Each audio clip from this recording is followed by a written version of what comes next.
வணக்கம். இன்னைக்கு ஏன் இந்த வீடியோ நான் பண்ணுறேன்னா, இது ரொம்ப முக்கியமான ஒரு மெசேஜ். அதாவது இன்னைக்கு நிசப்தம்னு ஒரு படம் பார்த்தேன். பார்த்துட்டு அந்த குழுவினர் சொன்னாங்க, இது சப்போர்ட் பண்ணுங்க, இதை பற்றி ட்வீட் பண்ணுங்க அப்படின்னு சொன்னாங்க. இந்த படத்தை பார்த்துட்டு வெளியே வரும்போது அதோட வழி அது சொல்ல முடியாத ஒன்று. இது வரைக்குமே அதுலேருந்து நான் மீளலைன்னு நான் சொல்லலாம். இது ஏன் நான் வீடியோவாக பண்ணணும், இதை ஏன் பேசணும் அப்படின்னா, இன்றைக்கி பெண்களுக்கு சமுதாயத்தில் எத்தனையோ கொடுமைகள் நடந்துக்கிட்டு இருக்கு.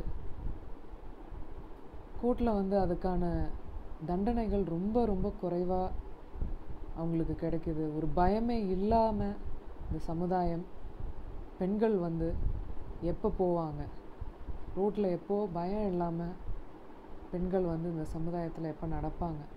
ஈவன் எனக்கு உமன்ஸ் டே கொண்டாடுறதுக்கு கூட எனக்கு மனசு வரல. அதாவது உமன்ஸ் டே எல்லாரும் ஹாப்பி உமன்ஸ் டேன்னு சொல்லும்போது நிஜமாக எனக்கு உணரலை. பெண்களுக்கு அவ்வளோ பாதுகாப்பு இந்த சமுதாயத்தில் இல்லைன்ற எண்ணம் தோண ஆரம்பிச்சிருச்சு. அது கொண்டாட தோணலை. இந்த படம் பெருசாக பாதிச்சுது. நிசப்தம் நாளைக்கு இந்த படம் ரிலீஸ் ஆகுது. இந்த படம் ஹிட்டு ஃப்ளாப்பு அப்படின்றதெல்லாம் மீறி இதில் ஒரு குழந்தைய பாலியல் பலாத்காரம் பண்ணி அவங்க குடும்பம் பாதிக்கப்படுது. அந்த குழந்தைக்கு என்ன மனநல ஏற்படுது, உடல் ரீதியாக எவ்வளோ பாதிக்கப்படுறா, என்னால் அதை ஜீர்ணிக்கவே முடியல. இது இந்த படத்தை எல்லாரும் பார்த்து பெரிய ஹிட் ஆக்குங்க அப்படின்னு நான் சொல்ல வரல. இந்த படம் எல்லாரும் பார்க்கணும், இந்த சமுதாயமே பார்க்கணும்.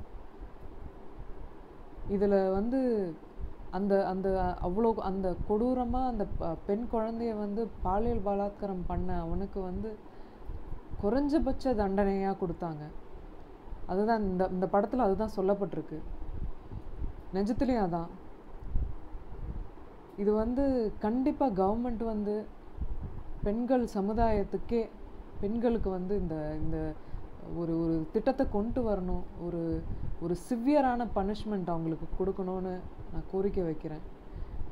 இது என்னென்னா, இது எனக்கு நடந்த ஒரு சம்பவமாக நான் நினைக்கிறேன். அதுக்கப்புறம் பேரண்ட்ஸ் வீட்டில் அலட்சியமாக அவங்க குழந்தைங்களை வெளியே விடுறாங்க.